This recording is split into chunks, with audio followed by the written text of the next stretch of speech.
Bien, vamos a comenzar con el tema 1, que es la vida. ¿Se puede definir vida? La definición hasta ahora se basa en propiedades más extendidas, como la replicación de moléculas, pero hay seres vivos e inanimados que sufren los mismos procesos químicos. Entonces, acá hay algo raro. Nuestra definición se debe basar en la historia común de la vida en la Tierra, que le da una identidad propia y la distingue del mundo no vivo. No limitemos a la vida en una definición, pero sí reconocer lo que es un ser vivo. Hay propiedades que la identifican a los seres vivos y le dan la identidad de vida. Propiedades que se mantuvieron durante la evolución de los seres vivos y perdurarán en la evolución futura. Son esenciales para el mantenimiento y funcionamiento de los seres vivos. Hay 7 características generales de los seres vivos, que si un ser cumple con estas 7 propiedades, se lo considera un ser vivo. 1 es la exclusividad química, la complejidad y organización jerárquica, la reproducción, que implica herencia y variación, posesión de un programa genético, de un metabolismo, de un desarrollo y una interacción con el medio ambiente. Vamos a ver la primera propiedad, que es la exclusividad química. Los seres vivos muestran una organización molecular exclusiva y compleja, formado por macromoléculas, que son más complejas que las moléculas que forman la materia no viva, con los mismos átomos, enlaces químicos y obedecen a leyes fundamentales de la química. Y hay 4 categorías de macromoléculas. Ellos son ácidos nucleicos, proteínas, hidratos de carbono y lípidos. Estas macromoléculas evolucionan, así, por ejemplo, las proteínas están formadas por 20 subunidades o aminoácidos unidos por enlaces peptídicos en secuencia lineal. Puede haber enlaces adicionales dándole una forma en 3D. Esto lo hemos visto en los primeros prácticos con la síntesis de proteínas, que de acuerdo a la combinación de estos aminoácidos nos iba a dar una determinada proteína.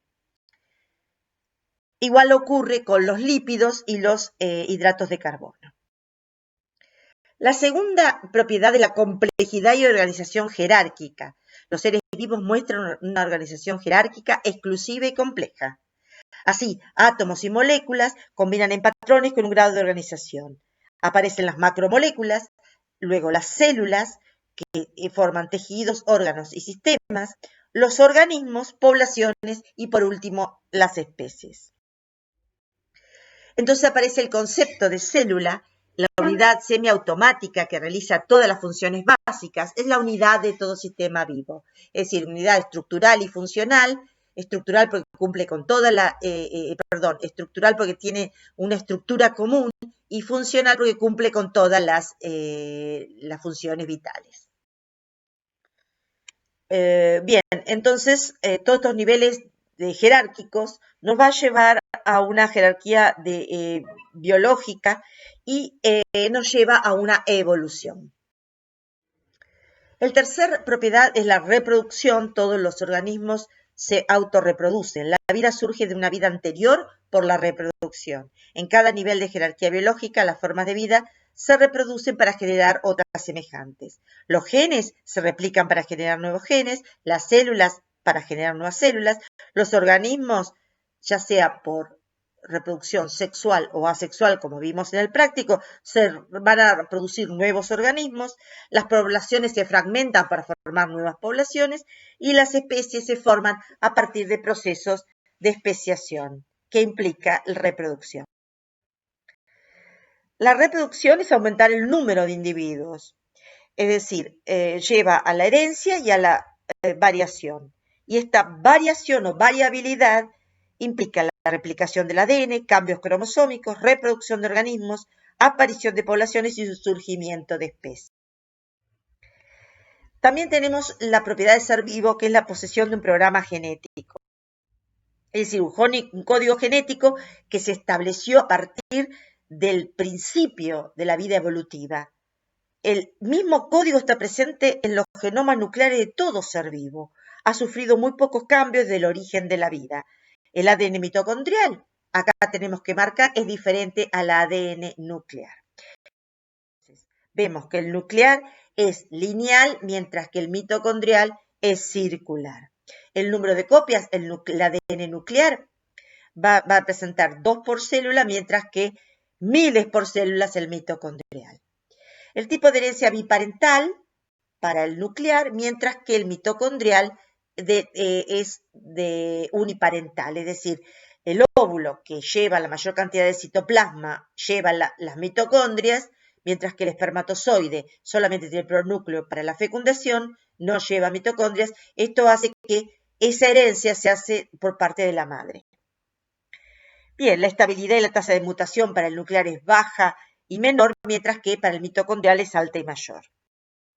Acá en esta diapositiva vemos cómo se resume lo del gráfico anterior. Acá vemos el ADN nuclear es biparental, mientras que el mitocondrial solamente es por línea materna esa herencia. Bueno, la quinta propiedad, la existencia de un metabolismo. Se automantienen teniendo nutrientes de su entorno. Los nutrientes se degradan para obtener energía química y componentes moleculares que se utilizan en la construcción y mantenimiento del sistema vivo. Acá vemos los mecanismos de alimentación. En los carnívoros y herbívoros, en los animales están estos dos. Y el metabolismo está formado por dos procesos. El proceso de catabolismo, que es destrucción, y anabolismo, que es construcción. Y siempre en un ser vivo, tanto el catabolismo como el anabolismo están en equilibrio. El estudio de las funciones metabólicas se denomina fisiología. Bien, la sexta propiedad es el desarrollo. Todos tienen un ciclo característico, todo ser vivo. Describe los cambios que sufren los organismos desde su fecundación hasta que nacen, y desde que nacen hasta alcanzar el estado adulto, es decir, el desarrollo de sus gónadas para la reproducción. Habíamos visto el desarrollo embrionario, el trabajo práctico y el posembrionario. Acá en esta diapositiva vemos el desarrollo posembrionario cuando alcanza, que tiene que sufrir cambios para alcanzar el estado adulto, se llama metamorfosis. Y como en el práctico vimos, de los insectos y de los anfibios. Y bueno, la última propiedad es la interacción ambiental, es decir, todo organismo va a interaccionar con su entorno. Ecología nos muestra cómo un organismo percibe los estímulos del ambiente y responde, esa respuesta se denomina irritabilidad, a ellos adecuando el metabolismo y su fisiología. Pero la vida obedece a leyes físicas, las leyes de la termodinámica. La primera ley es la ley de conservación de la energía. Enlaces químicos se rompen, van a liberar energía. Es decir, los enlaces químicos van a conservar energía. Por ejemplo, acá tenemos una molécula de glucosa que en presencia de oxígeno se rompe y da dióxido de carbono, agua y liberación de energía que va a ser utilizada para otros procesos. La segunda ley de termodinámica es la entropía. La energía se transforma en calor, no se pierde, sino se transforma en calor. El proceso evolutivo, complejidad de organismo, puede aumentar con el tiempo. Parecería violar la segunda ley, pero no. Esta complejidad se mantiene por el uso constante y disipación de la energía que fluye en la biosfera procedente del Sol. Y entonces vamos a reunir acá en un concepto que es de la ciencia de la zoología. Acá vemos que los animales forman una rama gruesa del árbol de la vida. Origen precámbrico, hace 600 millones de años, con organismos eucariontes. Se comían unos a otros, por lo tanto no tenían afinidad animal, y fueron evolucionando a formas más complejas, todas las formas que vimos durante los bloques 2 y 3 de los trabajos prácticos. Bueno, los principios de la ciencia, naturaleza de la ciencia, tenemos que ir a la diferencia. Primero vamos a diferenciar lo que es ciencia y lo que no es ciencia. Y vamos a hablar sobre el método científico. Por ejemplo, arte y religión no son ciencias. Todos sabemos qué es la ciencia y qué ha impactado en nuestras vidas. Hay un ejemplo, en 1981 el gobernador de Arkansas aprobó una ley, la 590, de tratamiento tratamiento igualitario para la ciencia creacionista y la ciencia evolutiva. Presentó incorrectamente a los creacionistas que no son ciencias, sino una creencia. Fueron a tribunales los evolutivos que negaban el creacionismo como ciencia y los creacionistas como portadores de la verdad. La primera enmienda de la Constitución lo prohíbe promulgar una religión. En 1882 se tuvo que ver. Entonces, en ese juicio se discutió acerca de qué era la ciencia y el juez determinó: ciencia se guía por leyes de la naturaleza, ha de ser explicativa en lo que se refiere a las leyes de la naturaleza, es comprobable, sus conclusiones son provisorias, los hechos científicos deben superar las pruebas que intentan refutarlos. El progreso del conocimiento científico debe basarse en leyes físicas y químicas que rigen el estado de la existencia. Este conocimiento debe ser explicado de lo observado sin intervención de ninguna fuerza o ser sobrenatural. Es decir, ninguna creencia observa sucesos reales, directa e indirectamente, para probar una hipótesis. Se llega a conclusiones que pueden ser modificadas. La ciencia es neutral ante posiciones religiosas. Entonces aparece el método científico, que sería el método hipotético deductivo. Y empieza con la generación de hipótesis, basadas en observaciones previas y derivan de teorías de esas observaciones. Siempre una hipótesis es afirmativa. Así Darwin explicó en base a observaciones de especies sus adaptaciones a diferentes ambientes. Se deben hacer en base a la hipótesis predicciones de observaciones futuras. Si mi hipótesis es válida por las observaciones pasadas, debe tener validez con las observaciones futuras.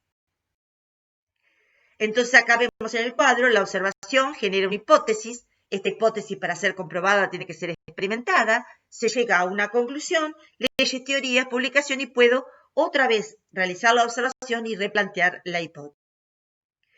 Acá tenemos que separar dos cosas, dos conceptos: el hecho y la hipótesis. El hecho, existe concordancia estrecha entre muchos observadores. Veo un hecho. En cambio, la hipótesis trata de explicar ese hecho y lo demuestra mediante experimentos. Entonces, el primer paso es la observación, análisis sensorial sobre algo, una cosa, un hecho, un fenómeno que despierta curiosidad. Conviene que la observación sea detenida, concisa y numerosa. No en vano es el punto de partida del método y de ella depende en buena medida el éxito del proceso. Hipótesis. Es la explicación que se da al hecho o fenómeno observado. Puede haber varias hipótesis para una misma fenómeno o acontecimiento. Y estas no han de ser tomadas nunca como verdaderas, sino que serán sometidas a experimentos posteriores para confirmar su veracidad. Y la hipótesis, recuerden, siempre tiene que ser afirmativa. Tercer paso, la experimentación. Esta fase del método científico consiste en probar, experimentar para verificar la validez de la hipótesis planteadas o descartarlas parcialmente o en su totalidad. La teoría. Se hacen teorías de aquella hipótesis con más probabilidad de confirmada como cierta. La ley no siempre este paso ocurre. Una hipótesis se convierte en ley cuando queda demostrada mediante la experimentación. Entonces, es teoría y ley. ¿Es lo mismo? No. Una ley es una descripción de un fenómeno observable casi siempre a través de una expresión matemática. En cambio, una teoría es un marco de trabajo que explica un fenómeno con pruebas y evidencias. Quiere decir que teoría no es ley y la ley contradice a la teoría. Acá tenemos en este esquema el método científico, un modelo simplificado del método científico. Se realiza una pregunta, se observa un fenómeno, entonces se realiza una investigación. Se construye una hipótesis. De esta hipótesis se tratan los experimentos, se analizan, se llega a una conclusión de acuerdo a lo que cómo salió el experimento. Entonces la hipótesis, si es cierta, se realiza un informe. Si la hipótesis es falsa o parcialmente falsa, da mal, se vuelve a pensar e intentarlo de nuevo, construir de nuevo una o varias hipótesis al respecto.